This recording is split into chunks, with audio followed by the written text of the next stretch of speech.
Thank you, Concorla, and I welcome the opportunity to contribute to this very important debate here this evening. And I think, we're largely talking and having this debate this evening because of the courageousness of two women.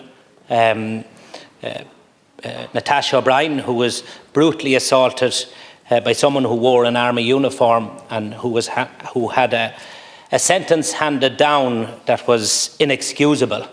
And Bláthnaid Raleigh, a woman who had to wait 5 years to get justice, while her rapist could free to live a normal life for those 5 years. Minister, I reached out to you earlier to tell you that I met Bláthnaid Raleigh yesterday, and she knows I'm speaking about her today, and she welcomes the fact that I'm using the position that I have to articulate on her behalf what had happened to her, and I suppose how the system could be improved.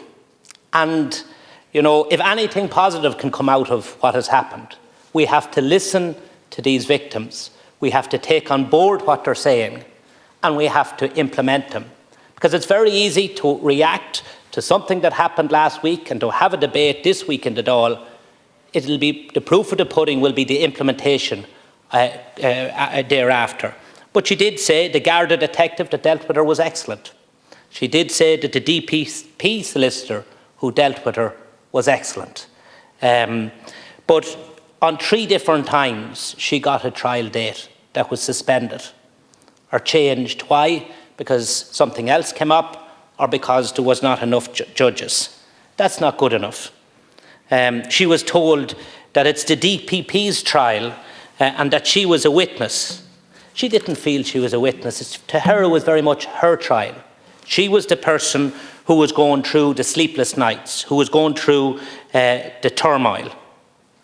2.5 years ago, this person was charged, and it took 2.5 years for this person to be sentenced. And even having been convicted on the 17th of April, it took a further 8 weeks. And people might say 8 weeks is not a long time, but in the context of all that has happened, no justification for this. The court process, she said, was extremely traumatising, 10 times worse than she ever thought it would be.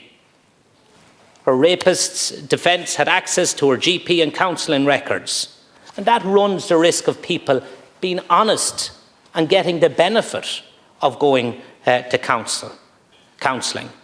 The defence can object to the composition of the jury. If the jury is weighted too much in favour of women, they can object to that. I wasn't aware of that. And she said many times she raised questions and queries and she was told, that's just the system. And when she heard things like that, she really felt nobody cared. So, Minister, I think, and she said the victim pays the price time and time again. And I know you're a good person and you want to make a difference in the role that you have. And I would ask you to meet with Bláthnaid. She's willing to meet with you, to hear and let your officials meet with her, to hear what changes can be implemented to ensure that courageous women like her who come forward again don't feel 10 times worse than they thought they would feel.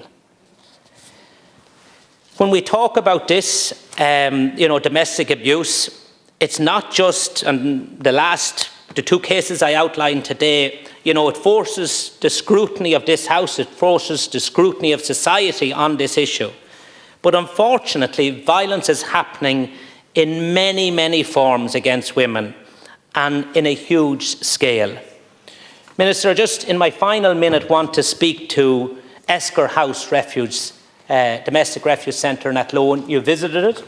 They welcomed your visit. They felt that you listened and they felt that you were supporting them.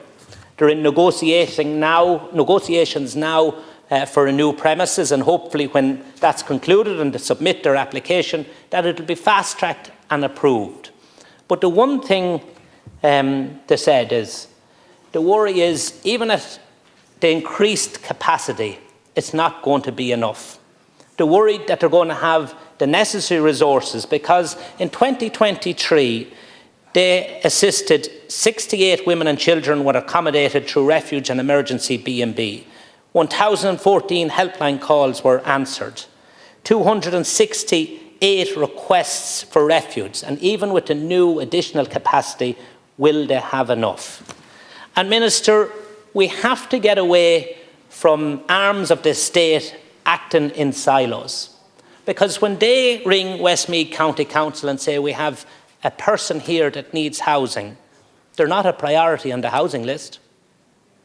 They're left languishing in a refuge centre. We need a cross-government departmental approach to responding what is, unfortunately, a huge issue in our society today. And as a father of a young daughter, I dread to think what challenges are out there. And we, in the honoured position that we have in this House, should ensure that everything is done to minimise the risks in society today.